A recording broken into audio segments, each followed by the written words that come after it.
Assalamualaikum warahmatullahi wabarakatuh. Selamat sore pemirsa TVRI Sumatera Selatan dimanapun Anda berada. Bagaimana kabar Anda hari ini? Senang rasanya saya Wima Yasir Rustam kembali hadir menjumpai Anda dalam Halo Dokter. Hari ini kami akan mengajak Anda untuk membahas tema yang kami angkat sebagai topik. Dan kami juga mengajak Anda tentunya untuk bergabung bersama kami melalui line telepon dan pesan singkat pada waktunya nanti. Saya akan mengajak Anda hari ini untuk membahas mengenai tema kami, yakni Golden Time Stroke. Bagaimana Cath Lab bisa menyelamatkan otak. Dan sudah hadir juga bersama saya hari ini narasumber kita, yakni Dr. Beni Kurniawan SPN Vina, dokter spesialis neurologi intervensi vaskular RS Permata Palembang. Assalamualaikum, selamat sore Dr. Beni, apa kabarnya? Waalaikumsalam warahmatullahi wabarakatuh. Baik, Mbak Mima. Sehat ya dok ya? Alhamdulillah. Alhamdulillah, terima kasih sudah hadir di studio kami, Dr. Beni. Hari ini kita akan membahas mengenai tema kita, yakni Golden Time Stroke. Bagaimana nih Cath Lab bisa menyelamatkan otak. Kami juga mengajak Anda pemirsa untuk bergabung bersama kami di line telepon 071131144, atau Anda juga bisa mengirimkan pesan singkat melalui WhatsApp kami di 0823 1198 1790. Tentunya sesuai dengan tema kita yang akan kita bahas hari ini, Golden Time Stroke. Nah, ini mungkin sebagian masyarakat belum familiar terkait Golden Time Stroke, bahwa kalau stroke itu menjadi momok yang sangat menakutkan ya dok ya, apalagi untuk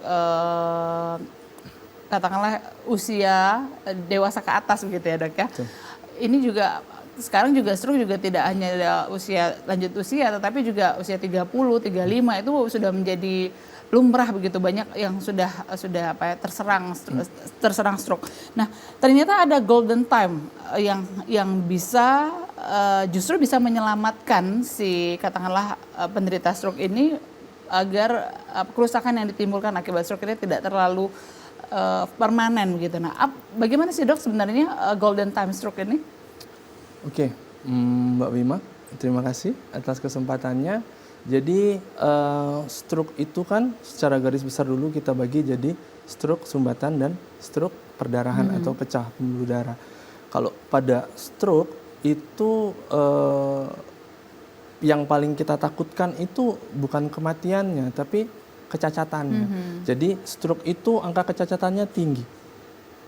Nomor 1 di dunia angka kecacatan paling tinggi, angka kematiannya juga tinggi. Tapi yang paling ditakuti pada penderita stroke adalah cacatnya. Dan permanen begitu. Permanen, Masya Allah. Jadi itu yang bikin stroke itu jadi yang kata Mbak Wima tadi menakutkan gitu ya. Emang kebanyakan sekarang stroke itu bukan menyerang usia tua lagi ya. Jadi stroke itu sekarang sudah banyak yang usia di bawah 50 sudah banyak stroke. Saya sudah banyak ketemu pasien yang di bawah 30 juga ada. Yang umur 30-an juga banyak banget. Yang umur 40 apalagi. Yang 50 udah wajar kayaknya ya. Sudah banyak faktor resiko yang lain. Jadi kenapa kita bahas tentang golden time? Karena stroke itu kalau emang dia datangnya di bawah 4,5 jam, itu masih banyak jaringan sel otak yang masih kita bisa selamatkan. Jadi angka kecacatan yang nanti akan terkena itu bisa minim gitu, jangan terlalu banyak. Jadi semakin cepat datang semakin banyak. Nah, yang kita tahu kan masyarakat di Indonesia ini susah.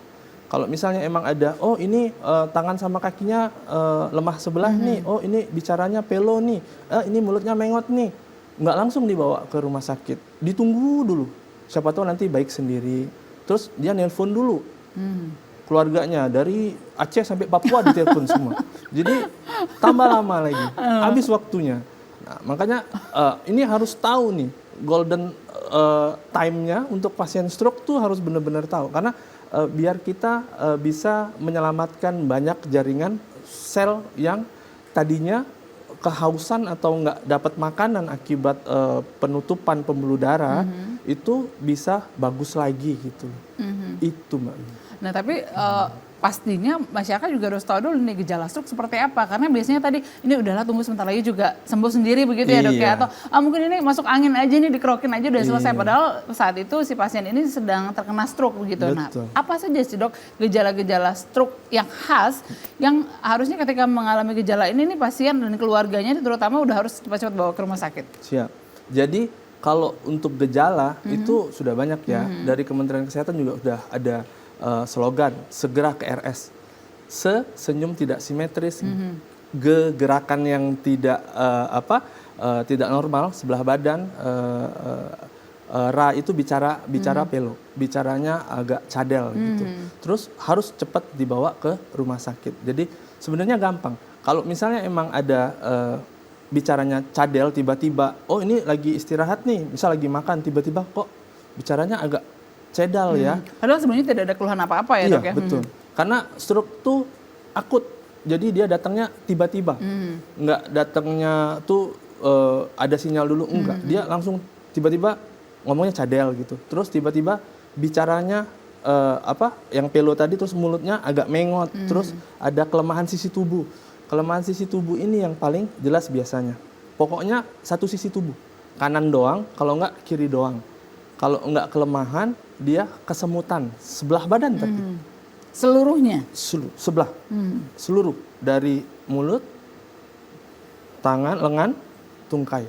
Jadi gampang sih sebenarnya kalau emang kita biasanya pasien itu akan ngomong kok tiba-tiba kok kesemutan ya sebelah badannya ya, itu yang paling sering. Terus habis itu kok tambah lemes, kok ngomongnya agak susah ya, agak nggak nyambung.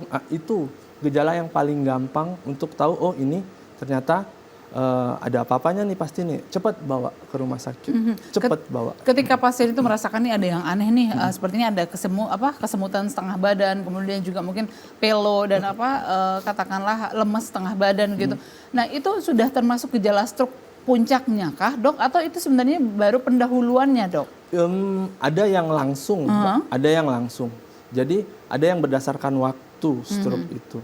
Ada yang stroke sedang berkembang, stroke in evolution. Jadi itu bisa yang tadinya dia cuman kesemutan tambah lemes, yang tadinya lemes tangan masih bisa diangkat jadinya nggak bisa. Terus yang tadinya ngomongnya masih agak-agak jelas jadi tambah pelo. Ada yang seperti itu. Itu kalau misalnya penanganannya tambah lambat, tambah banyak tuh gejalanya. Jadi harus cepat kalau emang sudah dapat gejala yang seperti ini, jangan ditahan-tahan pokoknya. Cepat langsung bawa ke UGD ya. Jangan tunggu ini ya. Jadi zaman sekarang ini, zaman BPJS ini, pasien itu ada gejala seperti ini, terus dia, oh udah besok dibawa ke puskesmas. Nanti puskesmas minta rujukan buat ke rumah sakit. Ingat ini gawat darurat. Jadi kalau gawat darurat tuh langsung bawa ke UGD. Jadi nggak perlu minta rujukan, langsung bawa ke UGD aja. Udah, biar cepat ketemu sama dokternya, terus langsung dilakukan pemeriksaan. Tapi rumah sakit yang emang di situ ada tersedia CT scan dan ada tersedia cath lab-nya juga. Terus ada tersedia pokoknya lengkap, tipe C, tipe B, tipe A. Sekarang udah banyak rumah sakit yang punya CT scan kepala untuk diagnosis awal. Ini stroke jenis apa? Dan ini sudah lewat fase akutnya atau belum? Jadi ketika mengalami gejala-gejala tersebut langsung saja datang begitu ya, Dok ya, ke rumah Langsung sakit. Nah ini juga menarik. Tadi dokter mengatakan bahwa ini kalau ketika senyum itu tidak simetris lagi sebelah kanan atau sebelah kiri, ini harus segera dibawa. Tapi ada juga gejala ketika senyum tidak simetris itu mungkin TIA atau Bell palsy. Nah ini juga mungkin mungkin ini nanti sembuh sendiri begitu. Mungkin TIA atau Bell palsy nanti bukan stroke. Nah itu bagaimana, Dok, meyakinkan si katakanlah penderita ini bahwa oh ini mungkin bisa mengancam keselamatan jiwa, bukan hanya TIA ataupun juga Bell palsy begitu, Dok? Oh siap. Kalau TIA itu dia emang sudah muncul gejala stroke-nya, tapi dia akan mengalami perbaikan kurang dari 24 jam. Jadi dia akan terus menetap sampai kurang dari 24 jam. Kadang ada yang 30 menit, kadang ada yang 1 jam, ada yang 2 jam. Jadi jangan tunggu lama-lama. Cepat langsung bawa aja. Jadi mau menentukan ini, oh ini suatu TIA, oh ini suatu Bell palsy. Jangan menentukan sendiri ya. Cepat bawa aja udah. Searching ya, Dok. Aduh nih kenapa ya muka saya searching dulu. Nanti buka dulu chat GPT lagi. Ini mulut ini keluar nanti. Kalau bedanya sama Bell palsy sebenarnya gampang sih. Kalau Bell palsy itu matanya nggak bisa merem sebelah aja udah. Misalnya ada mulutnya mengot ke kanan nih. Kalau orang stroke itu matanya masih bisa nutup. Tapi kalau Bell palsy udah mulutnya mengot juga, matanya nggak bisa nutup. Emang hampir sama kadang-kadang. Dan kadang juga serangannya bersamaan. Dan kadang juga emang menimbulkan seperti itu ya. Misalnya emang stroke-nya di daerah batang otak atau daerah tersebut juga bisa bikin gejala mirip seperti Bell palsy. Makanya jangan jadi dokter sementara, langsung bawa aja, biar nanti orang UGD-nya yang periksa nih. Soalnya kan nanti kan kalau sudah di UGD kan enak tuh, sudah ketemu dokter jaganya, nanti dokter jaganya udah konsultasi sama dokter spesialisnya, jadi itu lebih paham. Dan itu kita memangkas tadi, seperti judul kita tadi, golden time-nya. Kalau memang benar ini suatu sumbatan, itu harus segera dibuka. Misal, Mbak Wima kesini, jalan di depan icon ketutup. Berarti kan Mbak nggak bisa nyampe ke sini dong? Iya kan? Nah, yang tertutup itu gimana caranya kita cepat buka, biar Mbak Wima cepat jalan sampai ke sini. Analoginya seperti itu. Jadi pada saat jalanannya ketutup, itu darah yang ngebawa makanan dan nutrisi untuk sel otak itu menurun. Jadi sel otak itu kerjaannya makannya tuh dari pembuluh darah itu tuh. Kalau misalnya ketutup, sel otaknya kelaparan, akhirnya dia jadi mati, itu yang jadi timbul gejalanya yang susah untuk diperbaiki. Jadi memang 4,5 jam ini adalah golden time yang jangan sampai dilewatkan begitu ya. Ketika misalnya si pasiennya sudah dibawa dan ditangani dalam 4,5 jam, kemungkinan akan sembuh total itu berapa persen, Dok? Nah, kita lihat lagi ya. Pada saat pasien datang, terus kita curiga ini, oh ini suatu, kan kita langsung cepat nih, oh ini stroke nih, kita coba scan, cepat nih scan. Jadi kan sudah dari pemeriksaan harus langsung scan, nanti ketahuan, oh ini suatu sumbatan. Oh ini sumbatannya sumbatan apa nih? Sumbatannya ada banyak nih, ada pembuluh darah kecil atau pembuluh darah besar nih. Kalau misalnya emang pembuluh darah kecil, kemungkinan itu untuk gejala nggak terlalu berat ya. Tapi kalau misalnya emang dia pembuluh darah besar, itu gejalanya akan berat banget, bisa sampai bisu pasiennya, bisa sampai lumpuh gitu. Bukan kelemahan ya, tapi kelumpuhan. Jadi kelumpuhan tuh emang benar-benar dia nggak bisa gerak gitu. Tapi kalau misalnya emang dia datang kurang dari 4,5 jam, akan balik lagi kekuatannya bisa. Banyak yang seperti itu. Kalau pas waktunya datang, emang langsung dapat penanganan yang pas untuk pasien stroke-nya. Makanya kata saya tadi, jangan telepon mana-mana dulu. Ada orang minta anterin, langsung bawa ke UGD. Baru nanti di UGD telepon tuh semua. Teleponin semuanya, biar rame tuh di UGD ya. Jadi nanti biar kita periksa, jadi lebih enak itu. Jangan chat GPT dulu ya, Dok? Iya, jangan chat GPT. Pokoknya udah di UGD baru chat GPT itu. Biar baik, ini. Dokter Benny, kita akan lanjutkan kembali selesai jeda. Kita akan jeda sejenak. Pemirsa tetaplah bersama kami usai jeda berikut. Halo Dokter masih akan kembali.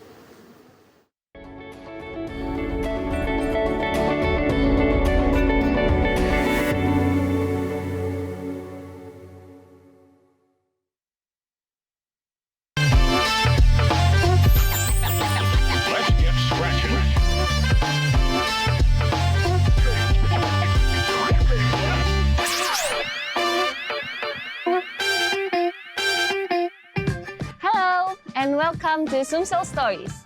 I am Amira Shifa, your host, as we explore the heart of South Sumatra. Its culture, its people, the tradition, education, and everyday stories that inspire and connect us all. From local tradition to hidden gems, stay with us as we bring you closer to the warmth and wonder of South Sumatra. Suji Lake is located at Lembak Village, Lembak Subdistrict, Muara Enim Regency, with a distance around 80 kilometers from Palembang. Since their occupation of Palembang's region on 14th of February 1942, Japan soldiers expanded their colonization to Karang Endah, Prabu Muli, and towards Lampung.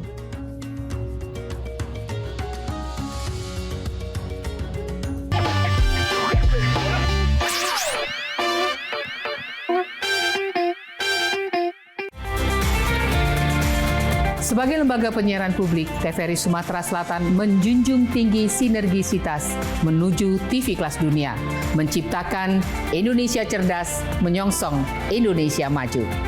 TVRI Sumatera Selatan bertekad menjadi TV publik, mampu menjembatani kepentingan masyarakat dan pemerintah.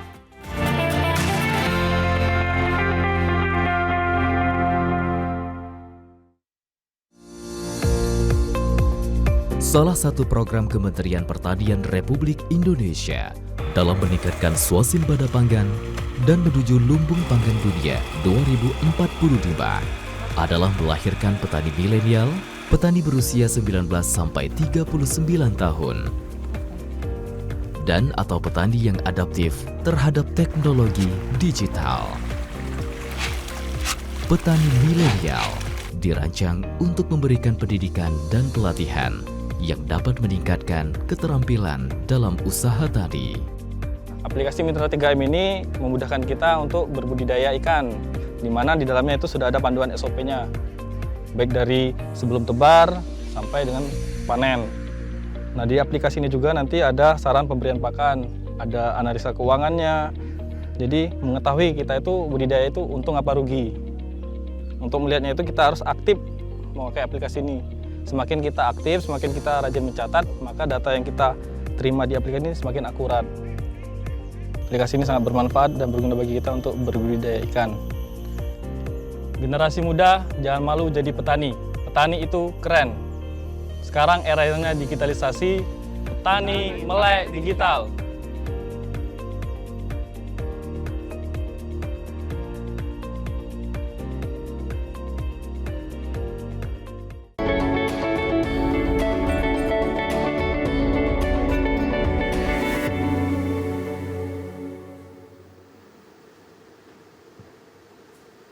Terima kasih pemirsa, Anda masih bersama kami dalam Halo Dokter. Masih akan kami ajak Anda untuk membahas tema yang kami angkat sebagai topik hari ini. Yakni kita saat ini sedang membahas mengenai golden time stroke.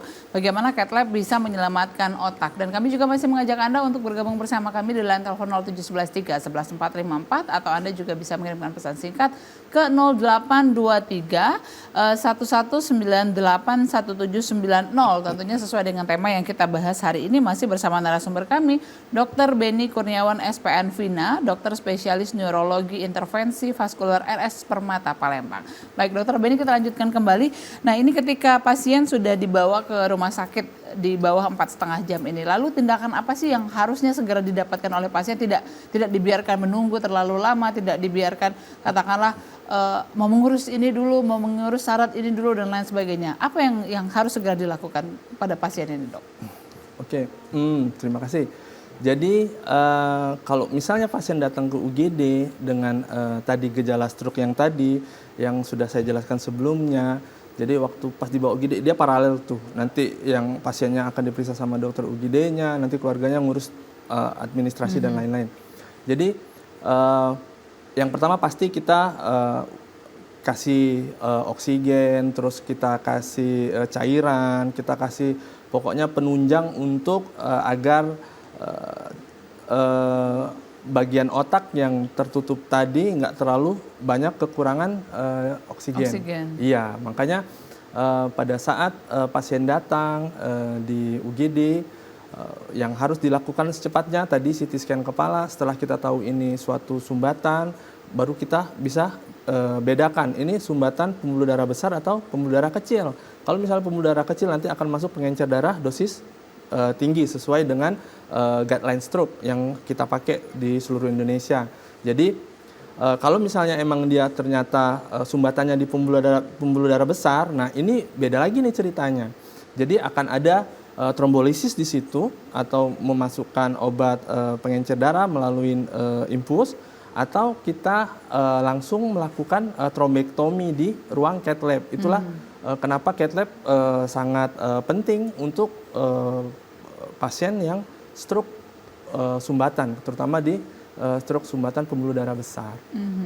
Yang itu sih sebenarnya. Jadi apakah cuma trombolisis doang, Dok? Jawabannya kalau emang dia ada sumbatan di pembuluh darah besar, apakah cuma sumbatannya itu cuma dapat obat yang dari infus doang? Enggak.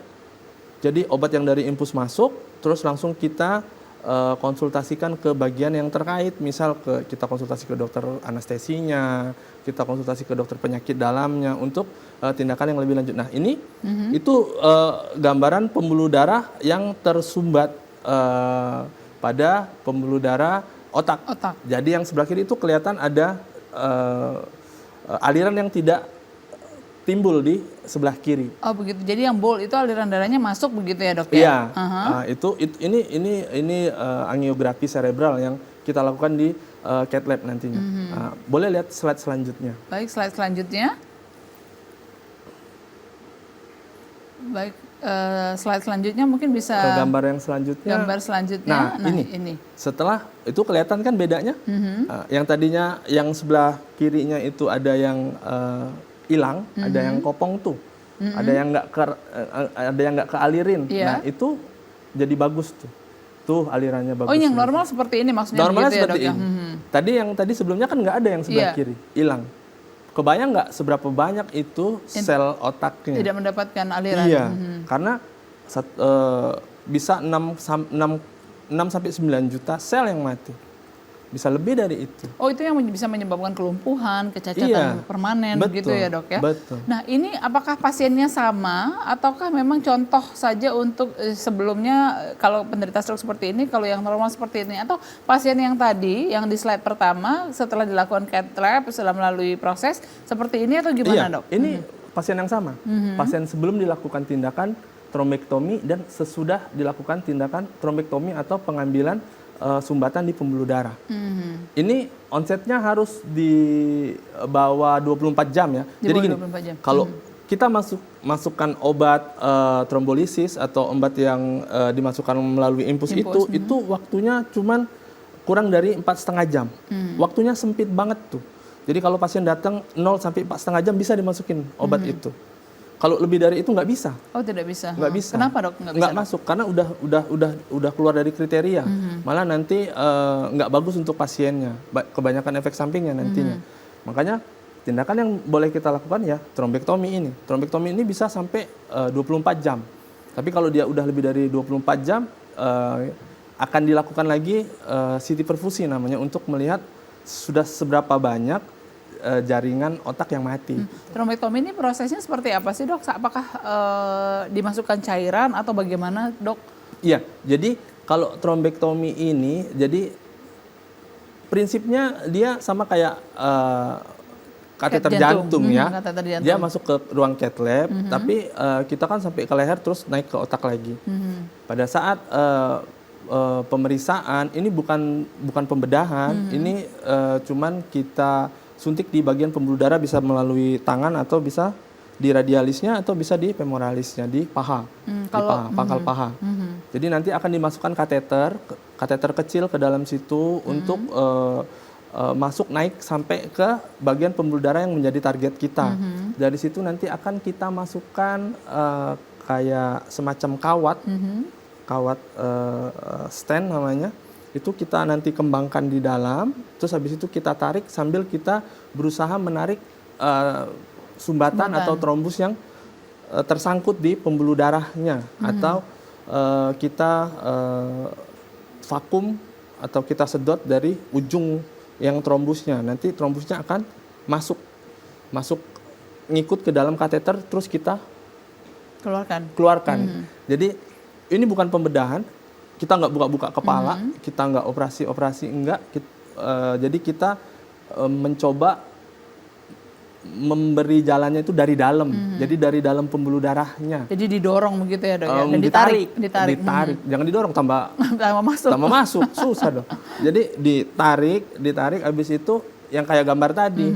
Pada saat emang sumbatannya itu ketutup banget kan, tuh darah nggak bisa lewat tuh. Sama yang kayak saya bilang analogi tadi, Mbak, ke sangkut di depan icon tuh misal. Jadi kalau emang sumbatannya udah ketarik, ya aliran akan bagus lagi, nutrisi ke otaknya akan oke lagi. Otak isinya sel semua, dan selnya itu akan menjalankan fungsinya kalau nutrisinya dapat, oksigennya dapat. Kalau ketutup nggak dapat, jadi malas dianya awalnya, pingsan dulu tuh, habis itu mati. Nah itu susahnya. Kalau udah mati udah susah lagi tuh. Itulah kenapa banyak pasien stroke yang akhirnya cacat. Banyak pasien stroke yang akhirnya kelemahannya itu berkepanjangan jadinya. Itu kalau udah kayak gitu, banyak pasien yang, dok kasih obat yang mahal-mahal dok biar bagus lagi dok. Gimana saya ngejelasinnya ya? Susah juga jadinya. Jadi pokoknya kita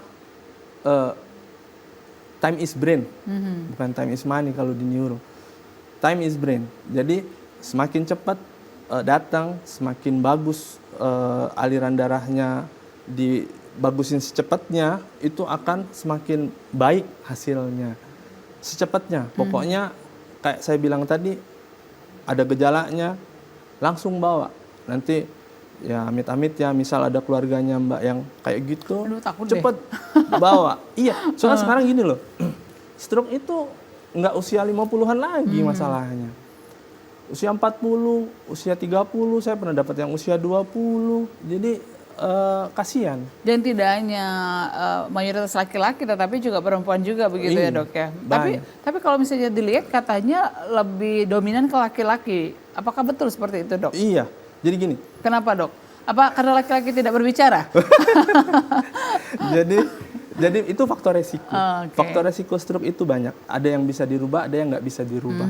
Jadi kalau jenis kelamin itu lebih ke faktor resiko yang tidak bisa dirubah. Emang udah nasibnya laki-laki emang resiko stroke-nya lebih tinggi karena banyak yang dipikirin, Mbak. Karena tidak berbicara tadi ya, Iya, dok, ya? karena tidak berbicara ya kan. Banyak dia itu.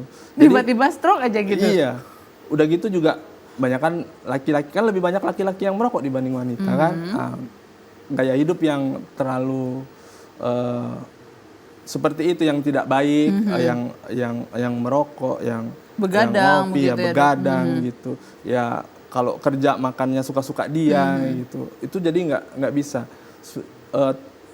Belum lagi nanti keturunan lagi, oh orang tuanya ada stroke sebelumnya atau ada darah tinggi sebelumnya, itu juga bisa pengaruh gitu.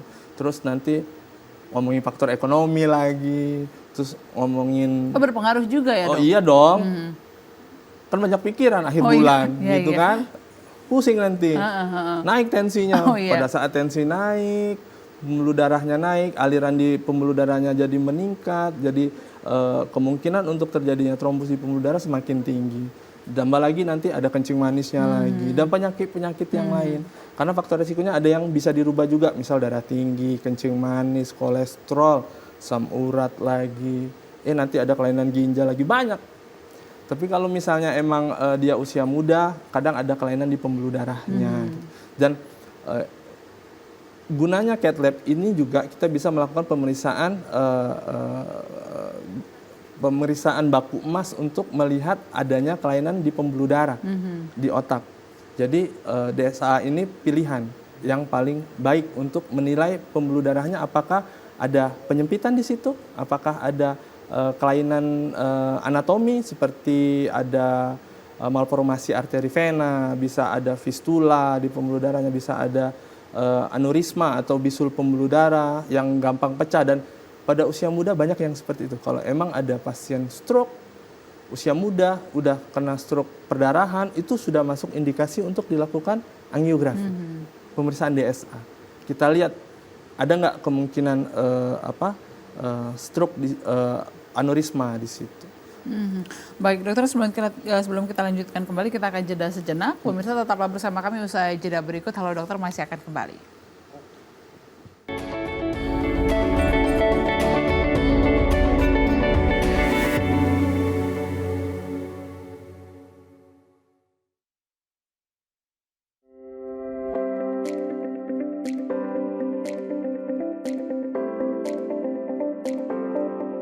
Melihat anggur ini sangat prospek. Ternyata anggur itu bisa dibudidayakan di Indonesia, utamanya di dataran tinggi. Tantangannya ada di cuacanya, karena anggur itu sangat menyukai tempat atau daerah yang panas, dan kami itu di sini di 1000 mdpl itu sangat rentan. Di sini banyak kabut, di lain mungkin di sini adanya hama seperti kelelawar atau tupai, itu menjadi tantangan lah.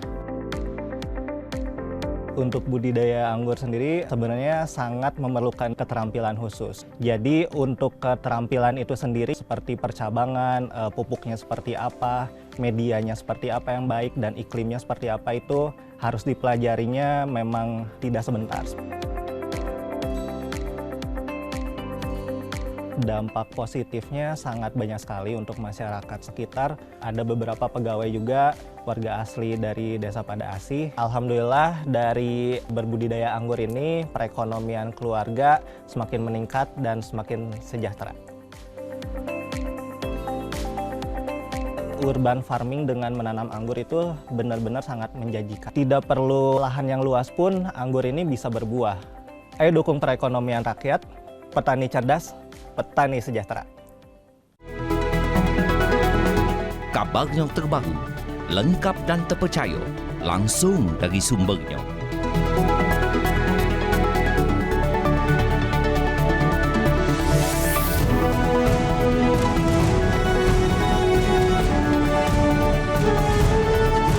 Disaji ke Maki Baso Palembang, ngabar ke cerita hangat terkini, aktual tentang perkembangan dan kejadian penting di tengah masyarakatnya.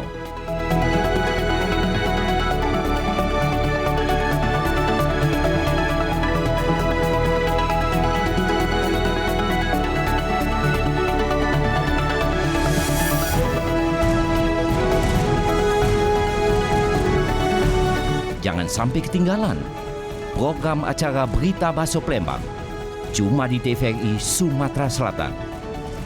TVRI, media pemersatu bangsa.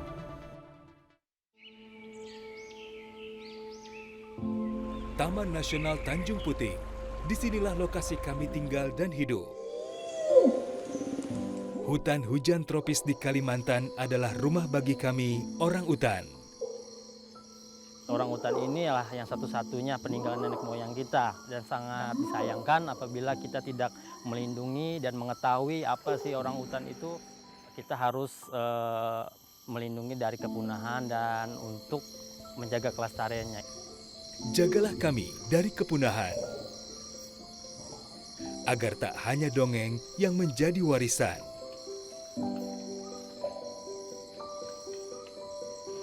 Kami juga memiliki hak hidup yang sama, seperti kalian, manusia. Pelihara hutan, selamatkan orang utan dari ancaman kepunahan.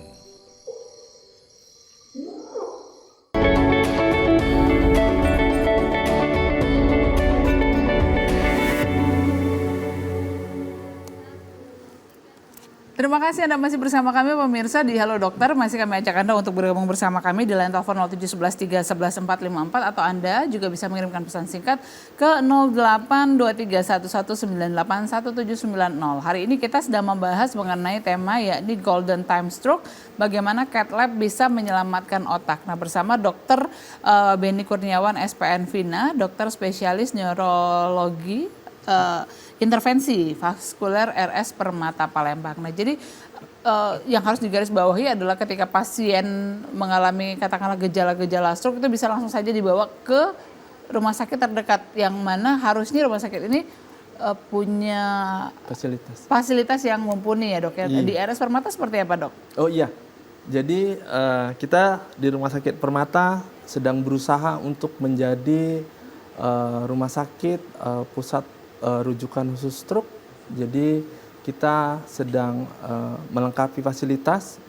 Jadi kita sudah ada CT scan kepala.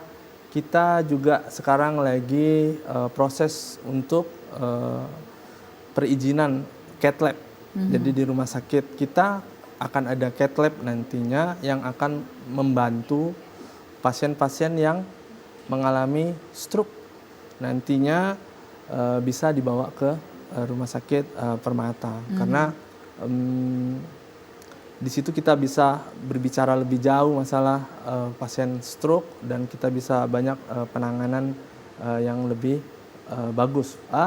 Ini coming soon, bentar lagi udah datang, ini Cath Lab-nya tinggal mengurus perizinan. Dan ini ada satu lagi promo, itu dry needling, jadi itu semacam akupuntur, tapi itu turunan lagi dari akupuntur.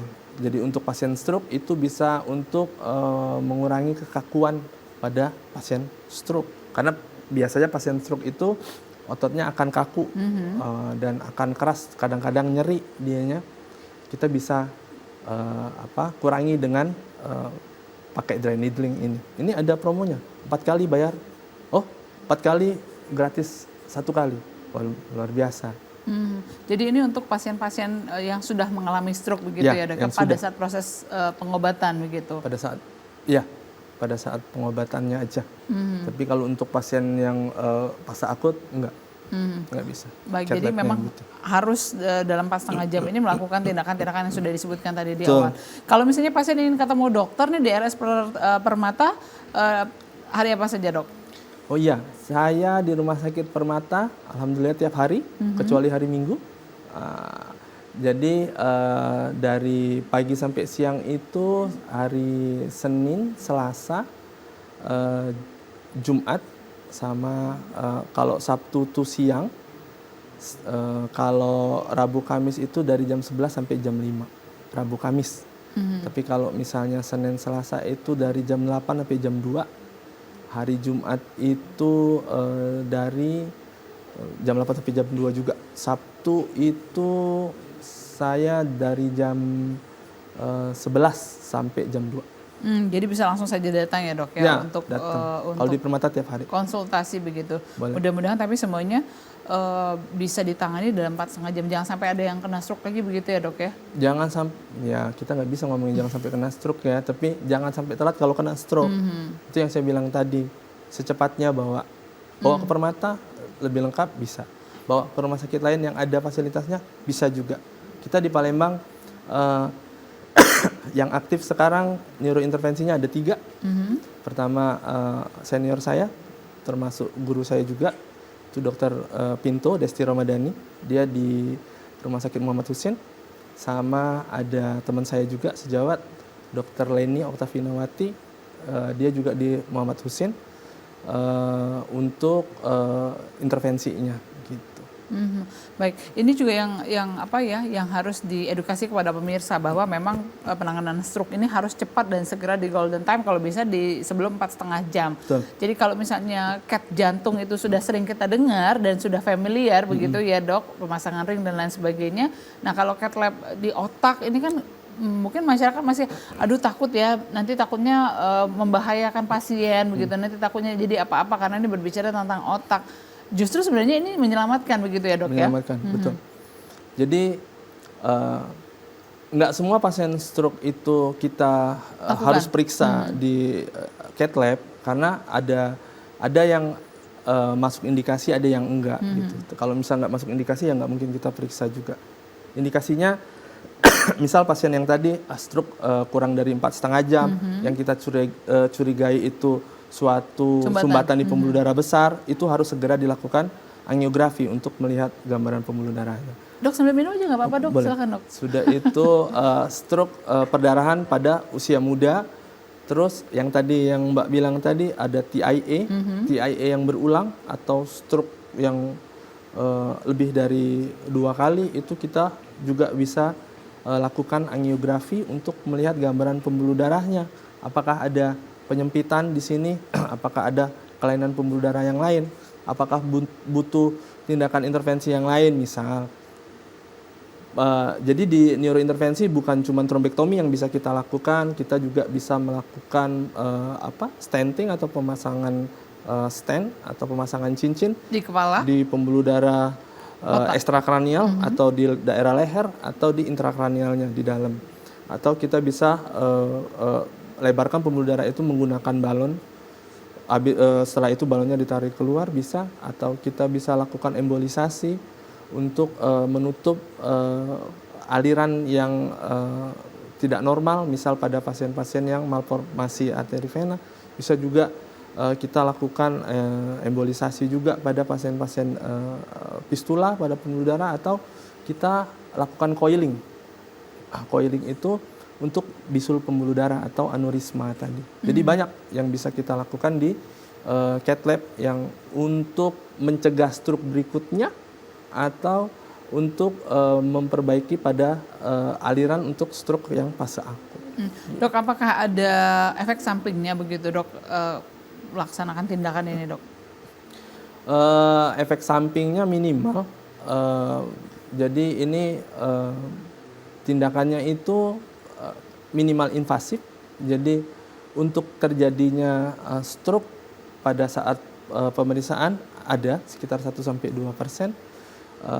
Terus biasanya nyeri pada daerah daerah penusukan, atau ada lebam di daerah tempat penusukan kalau setelah tindakan penutupan pembuluh darahnya tidak sempurna gitu ya. Tapi itu akan membaik lagi. Ya mudah-mudahan tidak memperburuk penyakitnya, tidak malah jadi buruk, jadi pasien stroke-nya yang juga. Baik, terima kasih untuk Anda yang sudah mengirimkan pesan singkat ke 0882 87498 sekian-sekian. Ini dari Ruby di Perumnas Sako, mau tanya seberapa besar peluang pasien stroke untuk bisa kembali beraktivitas normal seperti sedia kala. Nah, seperti apa dok jawabannya dok? Iya, jadi pada pasien stroke, kalau misalnya pada stroke-nya itu kayak saya bilang tadi, emang masih golden time-nya masih masuk, masih di bawah 4,5 jam, untuk kemungkinan dia baik, bagus, normal lagi ada. Tapi kalau misalnya emang lebih dari 24 jam, kadang pasien datang tuh sudah 2 hari di rumah. Kenapa Pak baru datang 2 hari? Ya nungguin anak-anaknya dulu. Nah, itu yang bikin susah. Makanya kenapa nggak nunggunya di rumah sakit aja? Suruh anaknya datang ke rumah sakit, tapi dia tetap dibawa gitu ya. Jadi kalau emang dia sudah ada kelemahan, ya yang harus kita lakukan tetap ke rehabilitasi medik untuk dia melatih ototnya lagi, biar kekuatannya meningkat lagi, biar aktivitas dia sehari-harinya juga lebih bagus lagi gitu. Tapi kalau untuk dia bagus lagi tergantung gejala awalnya berapa nih kekuatan ininya nih, kekuatan waktu awal masuk nih. Karena kan kekuatan normal tuh misal kita kasih skor 5, dia berapa nih modalnya, kalau kata saya tuh modalnya berapa nih. Kalau misalnya modalnya 2, bisa nggak nih naik sampai 4, atau bisa nggak naik sampai 4,5 gitu. Tapi kalau mau balik 5 lagi agak susah biasanya. Agak susah. Agak susah ya dok ya? Makanya ada golden time tadi. Jangan sampai.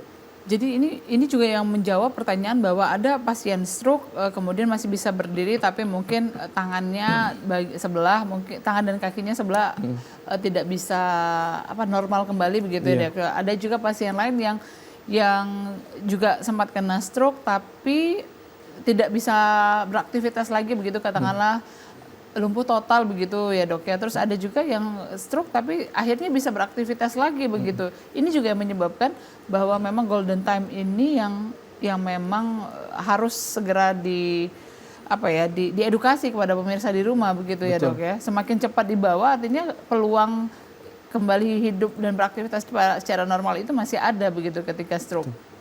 Itulah kenapa kita di neurologi itu nggak bosan untuk selalu mengedukasi masyarakat, khususnya yang awam di kesehatan, bahwa stroke itu agak serem, menyeramkan. Serem banget. Iya. Jadi jangan sampai kita telat untuk penanganannya, gitu ya. Biar nanti kedepannya akan lebih bagus, gitu ya. Percuma punya alat yang bagus-bagus, kita punya cath lab, kita punya CT scan oke, kita obat lengkap semuanya. Pas datang udah lebih dari 24 jam, mau diapain? Jadi semua alat-alat yang canggih-canggih itu nggak akan berarti kalau pasiennya datangnya telat. Baik. Jadi kalau sudah lebih dari 24 jam apalagi udah. Ada pasien saya lebih dari 6 jam udah jelek banget hasilnya. Pokoknya kalau bisa di bawah 4,5 jam harus cepat datang. Baik, dokter kita akan jeda sejenak. Tetaplah bersama kami pemirsa, usai jeda berikut Halo Dokter masih akan kembali.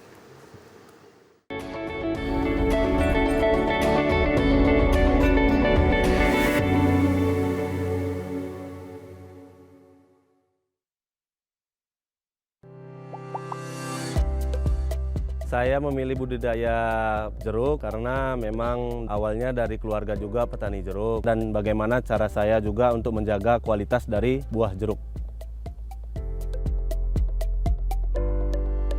Untuk pengaruh ekonomi untuk buat keluarga itu cukup, buat lingkungan sekitar itu sangat besar karena saya dapat membuka lapangan pekerjaan buat orang-orang sekitar untuk dapat bergabung bersama kami di sini. Yang pertama, kita penyemprotannya jangan telat. Setelah itu kita ada pemupukan per 3 bulan sekali supaya menjaga kualitas. Kita memakai pupuk Merauke, di mana pupuk dari Merauke ini sangat bagus dan sangat direkomendasikan untuk petani jeruk. Tantangan yang paling besar di bidang pertanian jeruk yaitu iklim, di mana beberapa bulan yang lewat itu kita terkena yang namanya kemarau panjang. Untuk mengatasinya yaitu kita dengan cara menyiram supaya si jeruknya juga terpenuhi akan unsur air untuk dapat bertahan hidup. Ayo dukung perekonomian rakyat, petani cerdas, petani sejahtera.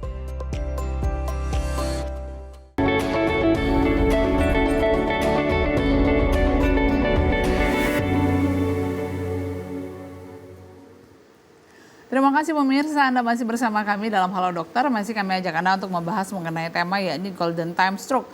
Bagaimana Cath Lab bisa menyelamatkan otak. Kami juga masih bersama narasumber kami, Dr. Benny Kurniawan SPN Vina, dokter spesialis neurologi intervensi vaskular RS Permata Palembang. Kami masih mengajak Anda pemirsa untuk bergabung melalui line telepon dan juga pesan singkat melalui WhatsApp kami. Baik, Dr. Benny, kita lanjutkan kembali bahwa memang golden time pada saat stroke itu memang harus segera dilakukan, tidak ada tawar-menawar, bisa harus segera dilakukan. Dan salah satunya Cath Lab ini menyelamatkan otak begitu ya dok ya. Mungkin masyarakat ini masih bertanya-tanya ini apakah sama yang dilakukan dengan CAT jantung begitu, CAT jantung apakah sama prosedurnya atau ada yang berbeda, tapi kalau CAT jantung kan memang sudah sangat familiar di tengah-tengah kita ya dok. Apakah memang efeknya juga sama dengan seperti pemasangan ring dan lain sebagainya yang memang sudah banyak yang berhasil begitu dok, atau bagaimana, silakan dok. Oke, jadi kalau untuk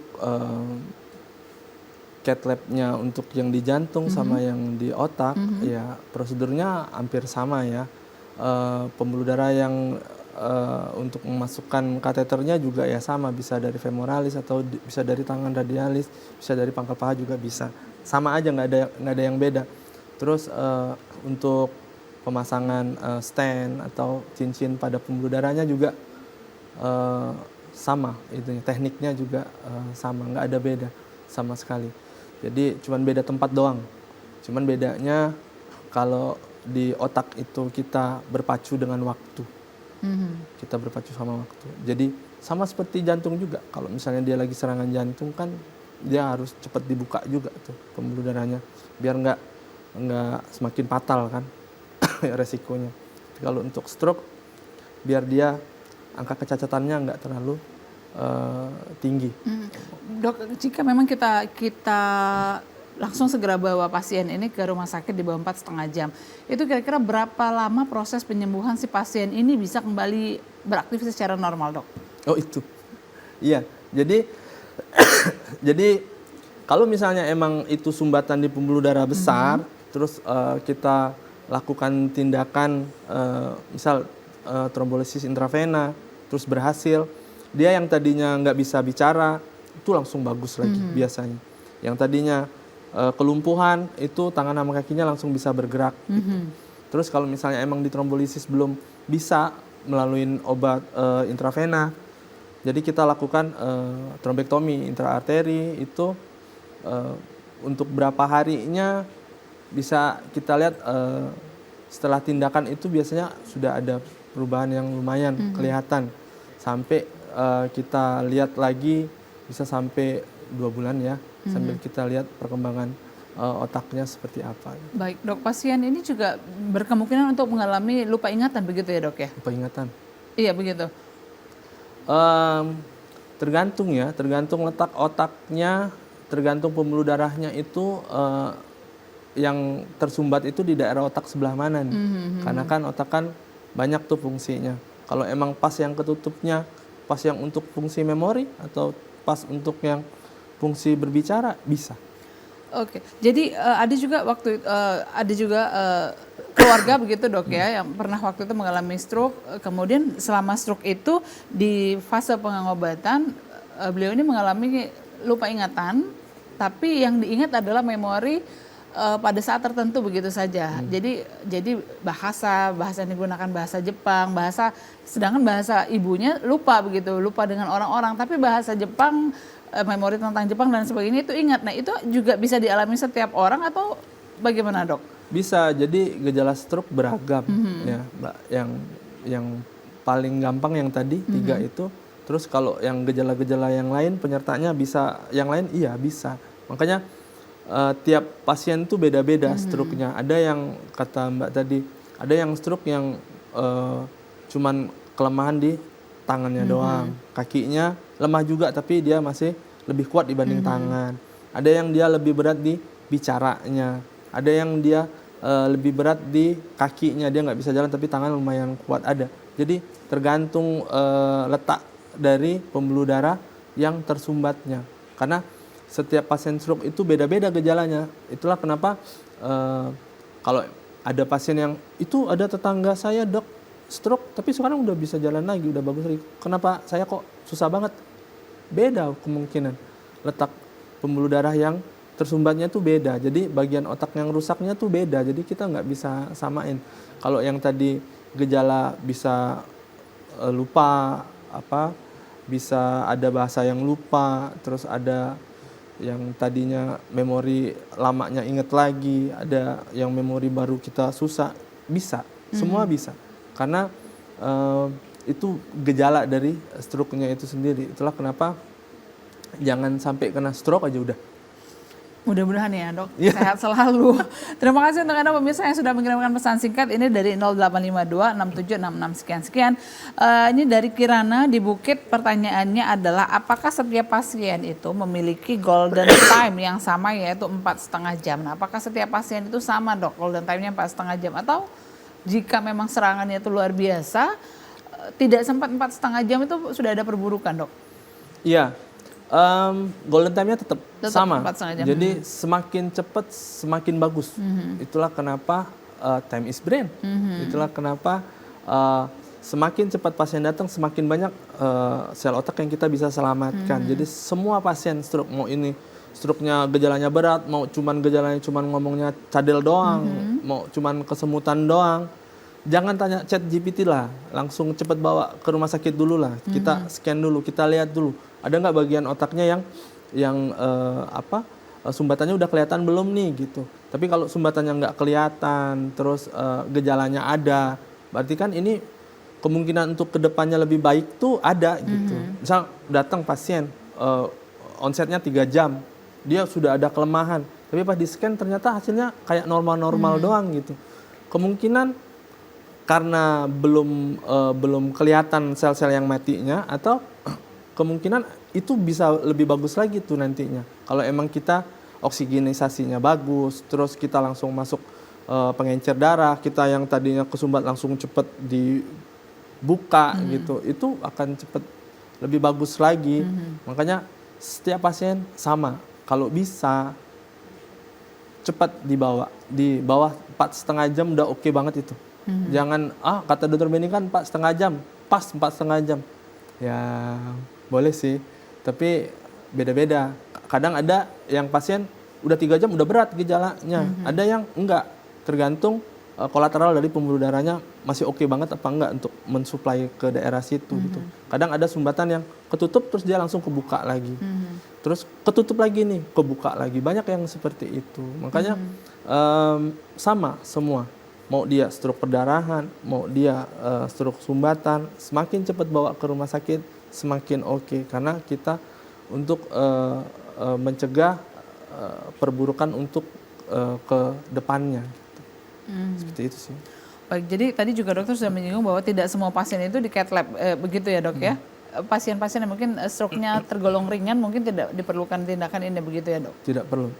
Jadi kalau misalnya emang dia stroke pertama kali, terus dia gejalanya nggak terlalu berat, terus pada di scan kepala, oh ini ternyata sumbatan pembuluh darah kecil, itu kalau misalnya emang dia onsetnya masih baru, kita kan masih bisa kasih obat oral untuk mengencerkan, untuk melisiskan sumbatannya itu agar cepat kebuka lagi pembuluh darahnya, jadi oke lagi. Jadi kalau misalnya emang pembuluh darahnya cepat terbuka lagi, kan sel otaknya akan dapat nutrisi lagi, akan dapat oksigen lagi. Jadi yang tadinya gejalanya mau berat nggak jadi deh gitu kan. Yang tadinya dia saya udah mau pingsan ini, wah ada makanan lagi, bangun lagi selnya, nggak jadi dia. Jangan sampai udah pingsan tambah ditutup mati dia. Kalau udah mati nggak bisa bangun lagi, itu istimewanya. Jadi sel otak itu kalau sudah mati, udah rusak, sudah nggak bisa bangun lagi dia. Dia cuma ngandelin sel-sel otak tetangga-tetangganya doang, jaringan-jaringan penumbra doang, itu nama jaringan penumbra. Jadi jaringan otak yang secara fungsional sudah menurun tapi belum mati. Jadi itulah kenapa sangat diperlukan golden time ini tadi. Ya, sangat diperlukan. Baik, dokter silakan closing statement apa yang ingin disampaikan kesimpulan dari Halo Dokter hari ini terkait golden time stroke, bagaimana Cath Lab bisa menyelamatkan otak. Silakan dok. Oke, jadi untuk pemirsa TVRI yang ada di rumah, yang keluarganya ada stroke juga atau tidak, kita harus rubah paradigma di masyarakat sekarang bahwa stroke itu tidak bisa diselamatkan atau stroke itu bakal jadi cacat nantinya. Enggak. Kalau stroke itu cepat datangnya, golden time-nya masih dapet, kita masih bisa melakukan sesuatu untuk stroke-nya. Tapi ingat, mau secanggih apapun alat yang kita gunakan, mau sehebat apapun obatnya, kalau misal pasien datangnya itu nggak di golden time-nya, semuanya percuma. Jadi selalu ingat kalau emang ada gejala tadi, ada kelemahan satu sisi tubuh, mulut mengot, bicara pelo, atau kesemutan satu sisi tubuh, atau ada gangguan penglihatan, cepat bawa ke UGD rumah sakit yang ada fasilitas CT scan kepalanya agar penanganannya akan lebih bagus dan lebih cepat. Time is brain, jangan lupa. Baik, dokter selain di Rumah Sakit Permata, di mana lagi pemirsa bisa menjumpai dokter? Prakteknya di mana dok? Oke, saya di Rumah Sakit Permata, terus ada di RSUD Siti Fatimah juga. Itu biasanya sore di situ atau Sabtu pagi. Dan di Rumah Sakit Pertamina Pelaju. Baik, terima kasih sekali Dokter Benny sudah berbincang bersama kami dalam Halo Dokter hari ini. Kita juga berharap bahwa semua pemirsa yang menyaksikan hari ini itu sehat semua ya dok ya. Tapi jika memang terjadi hal-hal yang tidak diinginkan, misalnya mengalami gejala-gejala stroke yang sudah disebutkan tadi, segera dibawa ke rumah sakit terdekat yang kita rasa itu memiliki fasilitas penunjang yang sesuai dengan apa yang kita harapkan. Karena memang 4,5 jam di golden time sangat menentukan bagaimana proses pengobatan dari keberhasilan proses pengobatan stroke ini. Akhirnya saya Wima Yasar Rustam pamit undur diri dari hadapan Anda. Sampai jumpa dan wassalamualaikum warahmatullahi wabarakatuh. Terima kasih.